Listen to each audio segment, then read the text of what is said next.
Today we will study the northern plains. Northern plains जो plains north side में है ना इंडिया के, जैसे आप मैप में देख सकते हैं कि ये जो प्लेन्स है ग्रीन कलर जो है ये नॉर्दर्न प्लेन्स हैं, ठीक है। उससे पहले हमने चैप्टर पढ़ा था द नॉर्दर्न माउंटेन्स। तो माउंटेन एरिया जो है वो एकदम नॉर्थ मोस्ट एरिया में है इंडिया के। तो यहाँ पे जो होता है इस नॉर्दर्न माउंटेन्स में ये जनरली आइस कैप माउंटेन्स हैं, और प्लेन्स जो है ना ये ग्रीन एरियाज़ हैं इंडिया के, तो वो थोड़ा लो लाइंग एरियाज़ हैं। तो अब देखते हैं, हम चैप्टर रीड करते हैं और फिर इसको समझते हैं। तो the northern plains lie to the south of the Himalayas. अब ये जो हिमालयाज़ है ना इसके साउथ साइड में नॉर्दर्न प्लेन्स हैं। The region is flat. अब प्लेन्स मतलब फ्लैट एरिया, ठीक है। तो ये ऑब्वियसली प्लेन्स हैं तो ये फ्लैट रीजन है, एंड लेवल फ्लैट एंड एक लेवलिंग होती है इनके ना। Stretching from Punjab in the west to Assam in the east. Punjab, ठीक है, वेस्ट साइड में पंजाब से लेके ईस्ट साइड में असम तक, तो असम और पंजाब तक इसका स्ट्रेच रहता है, ठीक है। The other states included in this region are Haryana, Uttar Pradesh, West Bengal and Bihar. दूसरे जो स्टेट्स इसमें कवर होते हैं वो क्या है, आप देख सकते हैं मैप में हरियाणा। आप मैप के हेल्प से पढ़ेंगे तो ज़्यादा अच्छे से समझ आएगा। तो यहाँ पे पंजाब, ठीक है, वेस्टर्न मोस्ट एरिया में पंजाब, देन हरियाणा, देन उत्तर प्रदेश आ जाता है, वेस्ट बंगाल एंड बिहार। तो यहाँ से क्या होता है, many reverse that originate in the Himalayas. हमने पढ़ा था पहले वाले चैप्टर में द नॉर्दर्न माउंटेन्स में कि कौन कौन से रिवर्स ओरिजिनेट होते हैं हिमालयाज से, जैसे कि गंगा, ब्रह्मपुत्र, इंदस और सतलज। तो ये नॉर्दर्न प्लेन से भी फ्लो होते हैं। ये जो रिवर्स है ना, गंगा, ब्रह्मपुत्र, इंदस, सतलज, ये नॉर्दर्न प्लेन से भी फ्लो होते हैं। These rivers carry water through out the year. ये पूरा साल भर यहाँ से पानी आता रहता है इस रिवर से, as they are fed by the melting snow of the Himalayas. अब पानी साल भर क्यों आता है, क्योंकि जो बर्फ़ पिघलती रहती है हिमालयाज की, तो वो बर्फ़ पिघल पिघल के इन रिवर्स में आती है, तो इसलिए ये पूरा साल भर इसमें जो है वो होता है, पानी बहता रहता है। These rivers flow through the plains. ये जो रिवर्स हैं ये प्लेन्स से फ्लो होते हैं, और वो क्या डिपॉजिट करते हैं यहाँ पे, सिल्ट, ठीक है। सिल्ट बहुत फर्टाइल मटेरियल होता है, brought with them and make the soil of plains very fertile. तो इसलिए जो प्लेन्स होते हैं ना इसकी सॉइल बहुत फर्टाइल होती है, इसलिए यहाँ पे ग्रीन एरिया आपको दिखा रखा है, ये ग्रीनरी बहुत ज़्यादा होती है। This fine soil is called alluvium soil. ये जो बहुत बारीक सी सॉइल होती है, सिल्ट जिसे हम बोलते हैं, तो ये सॉइल को हम बोलते हैं, इसका नाम एक पर्टिकुलर रखा गया है, इसको बोलते हैं एलुवियम सॉइल, ठीक है। It is very good for crops grow करने के लिए बेस्ट है ये। The area watered by river and it's tributaries is called a river basin. तो जो एरिया, जिस एरिया को रिवर और उसकी जो ब्रांचेज हैं, मतलब और सब रिवर्स हैं उससे निकलती हुई हैं ट्रिब्यूटरीज, तो जिस एरिया को वाटर करती है उसको बोलते हैं हम river basin. The northern planes can be divided into 3 basins. अब जो नॉर्दर्न प्लेन है ना उसको 3 बेसिन में डिवाइड किया गया है, ठीक है। बेसिन हमें पता चल गया, बेसिन वो एरिया होता है जिसको ये जो रिवर्स और उसकी ट्रिब्यूटरीज वाटर सप्लाई कर रही है, वो एरिया है वाटर बेसिन। अब 3 टाइप के बेसिन्स हैं, कौन कौन से हैं। सबसे पहले उन जो रिवर जिस बेसिन को सप्लाई कर रही है तो उसके बेसिस पे उसका नाम दिया गया है। तो सबसे पहला है द सतलज बेसिन, ठीक है। ऑब्वियसली सतलज बेसिन नेम है तो सतलज उसको प्रोवाइड कर रही है अपना water. The Ganga basin and the Brahmaputra basin. So it is very easy to remember कि जो भी रिस्पेक्टिव रिवर्स हैं जिसको सप्लाई करेंगी उससे उसका नाम रखा गया है।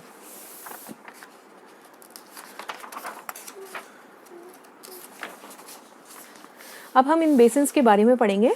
तो सबसे पहले था सतलज बेसिन। तो the Sutlej basin it is the western most part of the plains. ये जो प्लेन्स का एकदम वेस्टर्न मोस्ट पार्ट है ना वो है एरिया, ये वाला कवर करता है। River Beas is the main tributary of the river Sutlej.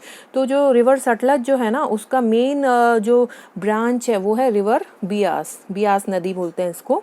These 2 rivers join the river Indus in Pakistan. तो एक तो रिवर बियास और सतलज ये जो हैं ये ज्वाइन करती हैं रिवर इंडस को पाकिस्तान में, ठीक है।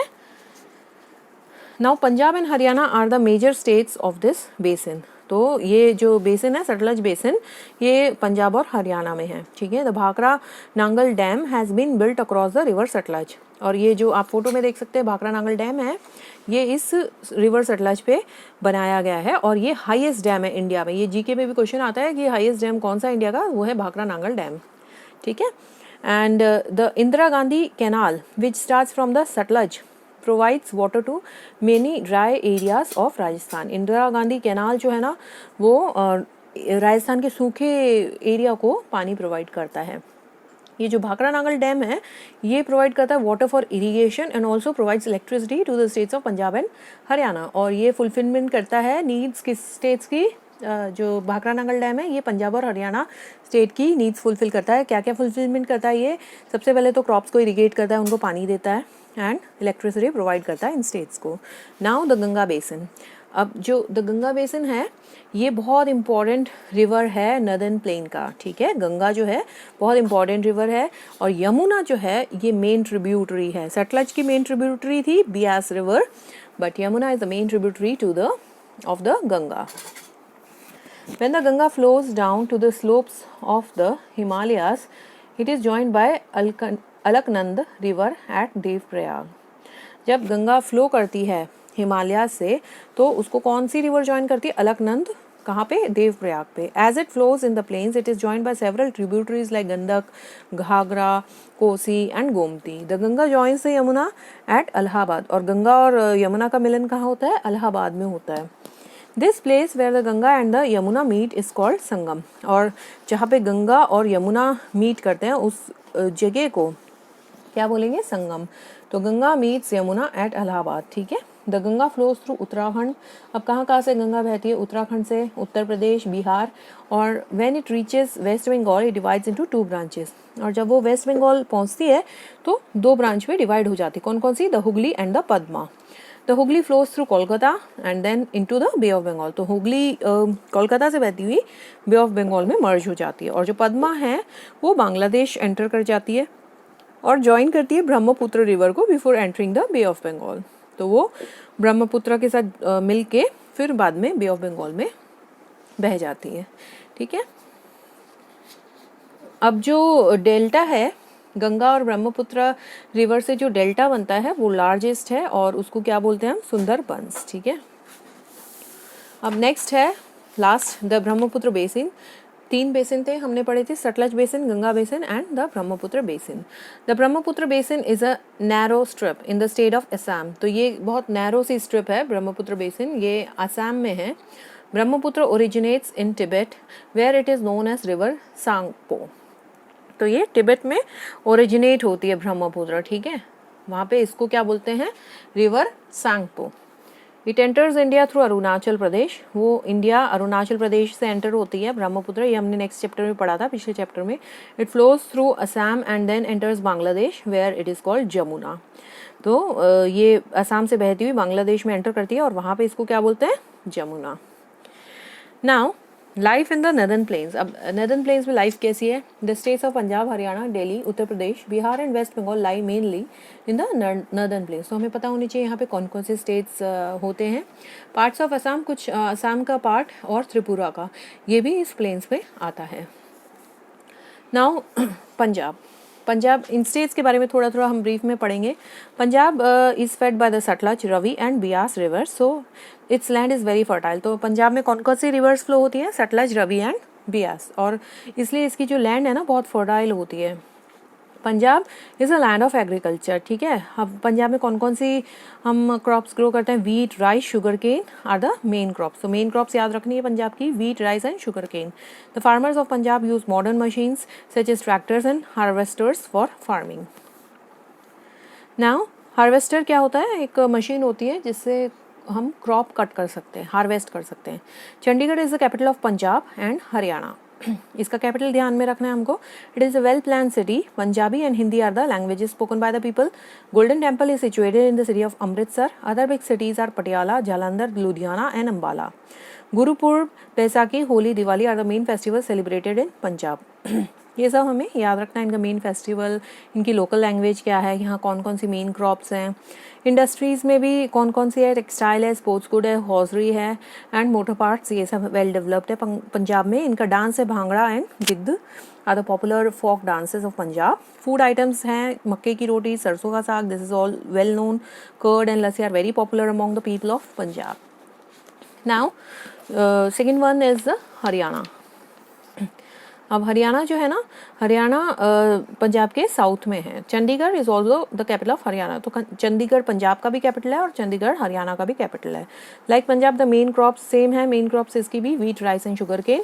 यहाँ भी फार्मर्स जो हैं मॉडर्न मेथड से फार्मिंग करते हैं जैसे कि पंजाब में करते हैं। एंड हरियाणवी और हिंदी मेन लैंग्वेजेस हैं यहाँ की जो बोली जाती हैं। Haryana is known for its industries also.